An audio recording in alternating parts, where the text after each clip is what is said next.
I can't wait for him to wake up and tweet. It's made everyone grow up. Absolutely. Everyone just thought, well, politics is something that some grown-ups do and they're paid for it and we'll be fine, right? Ricky Gervais's commentary on the political climate under Donald Trump reflects a blend of wry observation and pointed critique, particularly in his framing of Trump's unconventional approach to governance. By stating his anticipation for the former president to wake up and tweet, Gervais underscores the surreal nature of a world leader using social media as a primary tool for communication, a platform typically reserved for informal, personal expression rather than statecraft. This remark implicitly critiques the erosion of traditional political decorum, highlighting how Trump's impulsive, unfiltered tweets destabilized norms and forced public discourse into uncharted territory. Gervais suggests that such behavior compelled society to grow up, a phrase laden with irony, as it implies a collective maturation born not from wisdom, but from necessity. The comedian alludes to a pre-Trump era when politics was perceived as a detached, professional domain managed by competent grown-ups, whose expertise supposedly insulated the public from chaos. This illusion of stability, Gervais implies, was shattered by Trump's presidency, which exposed the fragility of institutional trust and the dangers of conflating celebrity with leadership. The juxtaposition of a gold house-dwelling figure claiming to drain the swamp of elitism underscores the absurdity Gervais perceives in Trump's populist rhetoric, a contradiction that reveals deeper societal vulnerabilities to demagoguery. Through this lens, Gervais critiques not just the individual, but the cultural and systemic conditions that enabled such a figure to ascend, emphasizing how Trump's tenure became a catalyst for public disillusionment.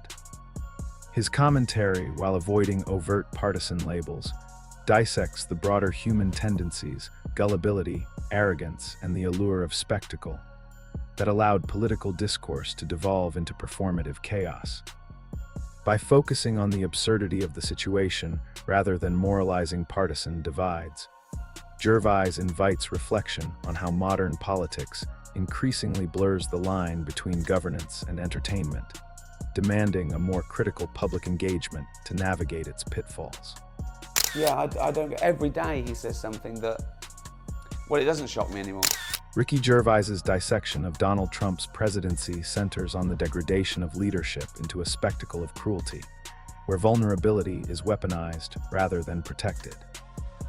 By highlighting Trump's attacks on individuals like a terminally ill prisoner of war and a pregnant war widow, figures emblematic of sacrifice and grief, Gervais underscores a grotesque inversion of presidential duty. These targets, chosen not for political opposition, but for their symbolic resonance, reveal a leader who conflates power with domination, using social media to amplify personal vendettas rather than address systemic issues. The choice of Twitter as a battleground is critical.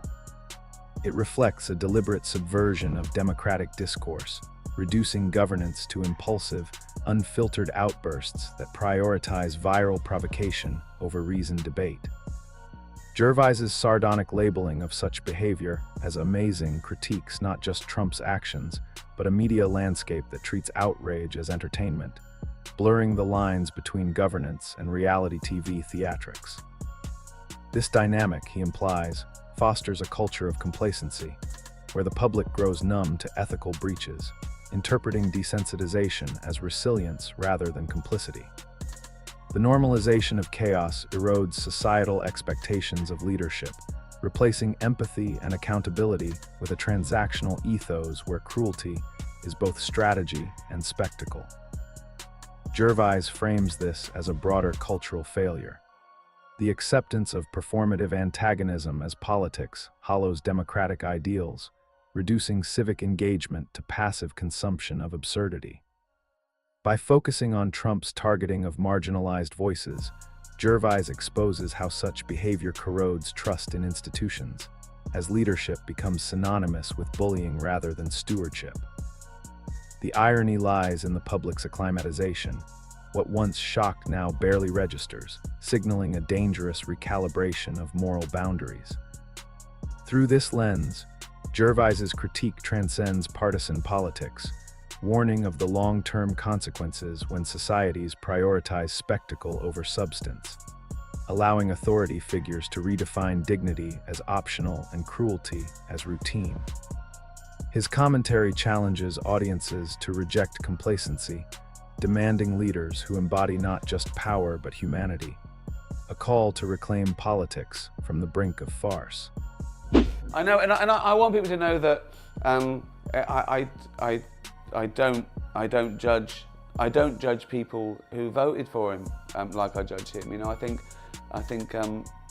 Ricky Gervais's nuanced stance on Trump voters, framing them not as villains but as casualties of systemic deception, reflects a broader critique of the mechanisms that enable demagoguery to flourish. By distinguishing between condemning Trump and empathizing with his supporters, Gervais navigates a delicate balance. He rejects moral equivalence while acknowledging the sociocultural forces that render individuals susceptible to manipulation. His assertion that voters were sold a lie underscores the role of disinformation and emotional exploitation in modern politics, where grievances are weaponized to cultivate loyalty to a figure whose actions often contradict his professed populism. Gervais implicitly critiques the erosion of critical discourse, suggesting that many supporters were less ideologically aligned with Trump than they were disillusioned by a status quo that dismissed their fears or struggles. This disillusionment, he implies, created fertile ground for a leader who positioned himself as an anti-establishment savior, despite embodying the elitism he claimed to oppose. The comedian's refusal to harshly judge these voters speaks to an understanding of human vulnerability, how desperation for change or validation can override skepticism, especially when amplified by echo chambers that conflate dissent with betrayal. Yet, labeling them victims does not absolve accountability. Rather, it highlights the cyclical nature of exploitation, where those marginalized by economic or cultural shifts become pawns in a larger narrative of division. Gervais's commentary subtly indicts the institutions and media ecosystems that failed to safeguard democratic discourse, allowing false promises to masquerade as solutions. You have a plan for Donald Trump, though, what America should do. Well, first of all, I can't get enough of him. I started off thinking it was quite funny, and then it got a bit serious, and now I don't know whether to want him to get in for the fun of it or not. Yeah. I mean, I can say that I don't live here, so sorry about that, but I think it would be... But I love him. I just want to see a channel 24/7, just him talking, because it's amazing. Amazing. I love it. So he doesn't mean to be funny. That's the beauty of it. But I think, what if we just told him he got in? Okay. And... Oh, okay. Yeah. So he gets up every day, right, and he does a little address, and we go, yes, brilliant, I was the president hybrid. And they're all extras.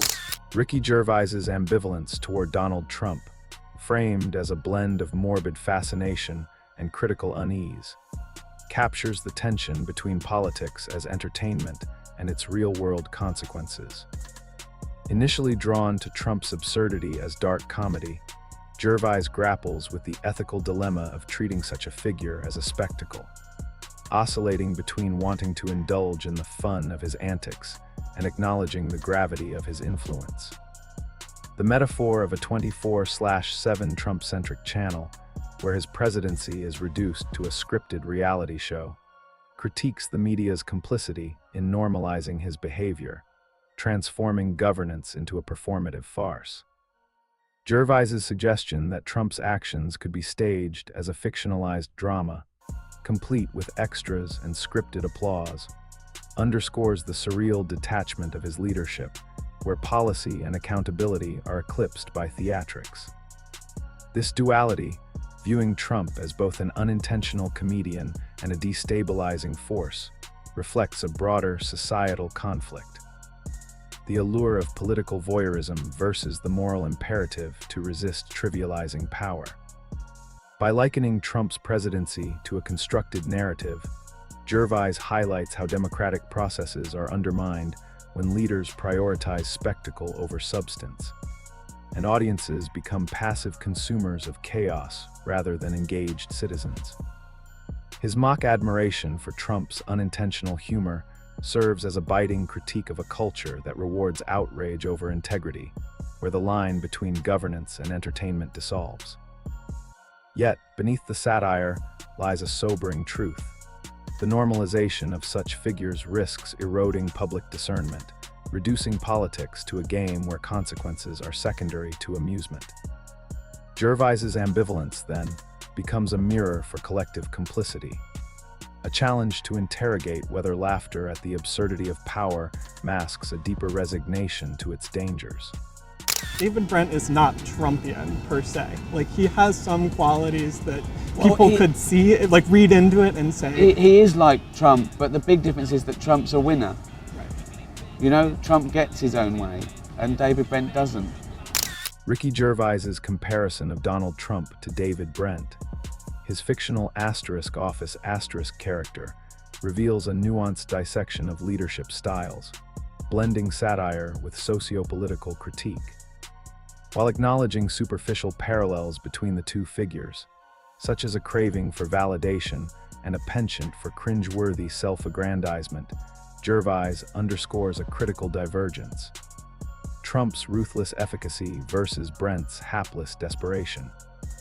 Where Brent, as Gervais describes, is a nice guy yearning to belong, Trump embodies a hyper-competitive ethos, weaponizing ambition to dominate rather than connect. This distinction dismantles the notion of Trump as a mere buffoon, positioning him instead as a calculated operator who leverages his persona to enforce his will, contrasting sharply with Brent's futile attempts to win approval through awkward camaraderie. Gervais's analysis implicitly critiques cultural perceptions of power, suggesting that Trump's success lies not in likability, but in his ability to reframe failure as triumph, bending reality to suit his narrative. The comparison also highlights the dangers of conflating performative bravado with leadership, as Brent's ineptitude evokes pity, while Trump's winner persona masks ethical compromises under the guise of strength. By framing Trump as a darker, more effective iteration of Brent, Gervais exposes the societal appetite for figures who prioritize results over integrity, rewarding audacity even when it veers into amorality. This duality between the desire for relatable leaders and the allure of authoritarian efficiency speaks to broader tensions in democratic cultures where authenticity is often sacrificed for the spectacle of control. Ultimately, Gervais's analogy serves as a cautionary lens, urging audiences to discern between the vulnerability of a Brent-like figure and the calculated performativity of a Trump, whose winning ethos risks normalizing transactional leadership at the expense of collective trust. If you were to host, say, the National Film Awards, and you had to introduce Donald Trump on stage, for example, what would you say? Oh, What would be your introduction? You've really brought the tone down. What would be your introduction? Oh, God. It's an odd one, that, isn't it? That could be the introduction. Yeah, That's it. He is an odd one. That's what you got to say. That could be the introduction. Oh my God! I don't know what I'd do in that position. I mean, I think I'd have to seize the day. And Again, I couldn't go, please welcome the President of the United States. No. It's not so normal. I think I'd have to go for it. But then again, Ricky Gervais's hypothetical approach to introducing Donald Trump at an awards ceremony encapsulates his signature blend of irreverence and incisive social critique, revealing deeper tensions between comedy's role as entertainment and its potential as a vehicle for cultural commentary. When posed with the scenario, Gervais's immediate reaction, a mix of mock horror and ironic detachment, reflects his awareness of the absurdity inherent in blending Trump's polarizing political persona with the celebratory veneer of an awards show. His quip, *, "You've really brought the tone down," Asterisk serves as a meta-commentary on Trump's disruptive impact on public discourse, framing the former president as a figure whose very presence destabilizes norms, even in spaces designed for apolitical levity. Gervais's hesitation, asterisk, oh God, it's an odd one that, isn't it? Asterisk underscores the challenge of navigating such a moment. How does a comedian known for skewering hypocrisy address a leader whose tenure redefined the boundaries of political spectacle without reducing the act to partisan grandstanding? The tension here lies in Gervais's comedic philosophy, which prioritizes subversion over pandering. His admission that he'd asterisk have to seize the day, asterisk suggests an unwillingness to sanitize the moment, opting instead to confront the elephant in the room, a hallmark of his hosting style. By refusing to default to a conventional introduction, asterisk, please welcome the President of the United States, asterisk. Gervais signals a rejection of normalized deference to power, particularly when that power is wielded by someone he perceives as antithetical to dignity or decorum. This stance aligns with his broader critique of celebrity culture, where he often lampoons the self-seriousness of public figures. Yet introducing Trump would demand a different calculus. Trump's persona already thrives on controversy, blurring the line between earnest authority and self-parody. Gervais's dilemma, then, becomes how to satirize a figure who exists in a perpetual state of farce without amplifying his mythos or legitimizing his tactics. The hypothetical scenario also illuminates Gervais's nuanced understanding of comedy's ethical boundaries.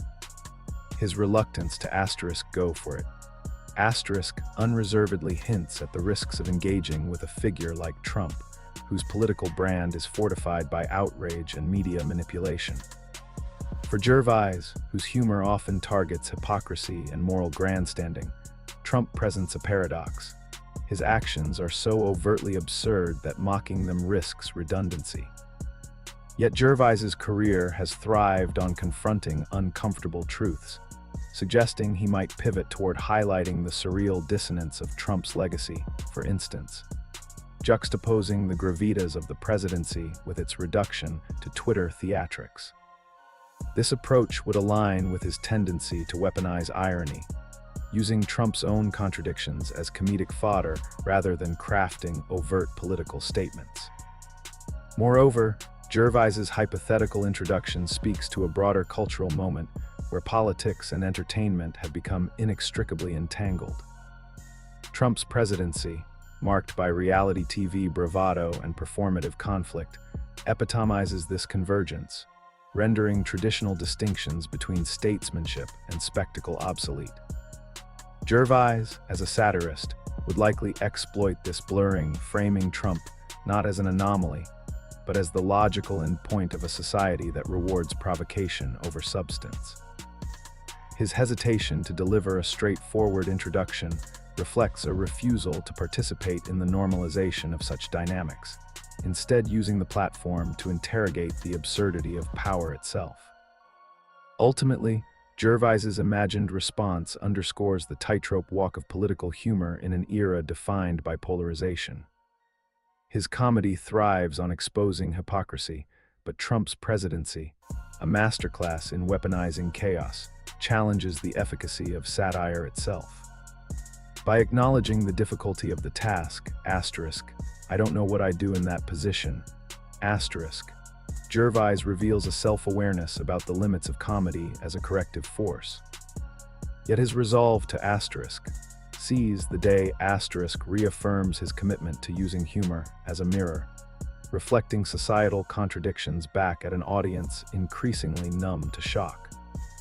In this sense, even a hypothetical introduction of Trump becomes a microcosm of Gervais's larger project, confronting audiences with the uncomfortable truth that the line between governance and farce is thinner and more perilous than they might care to admit. Ricky Gervais's razor-sharp dissection of Donald Trump's presidency, blending dark humor, biting irony, and a reluctant awe at its absurdity, carved out a fierce critique of a world where leadership morphed into spectacle. He danced on the edge of comedy and chaos, exposing the fragility of norms, the allure of demagoguery, and the public's uneasy complicity in it all. His words painted a legacy of disillusionment, urging us to laugh at the madness while wrestling with its cost. What lingers most? The smirk at power's ridiculousness, the unease at a society numb to outrage, or the call to see through the farce and demand something truer? We want to hear from you. Did Gervais's skewering of Trump's antics spark a grin or a grimace, or both? Did his refusal to judge the deceived hit a nerve, or maybe his Brent Trump parallel made you rethink leadership's masks? Perhaps you felt that same political wake-up call in your own life. Drop your thoughts below. We're here to dig into this with you. His take wasn't just satire, it was a mirror to our stakes. Where do you stand in its reflection? Like, subscribe, and hit the bell to fuel this mission to cut through the noise and lift up voices like his. Thanks for being here. Catch you in the next one.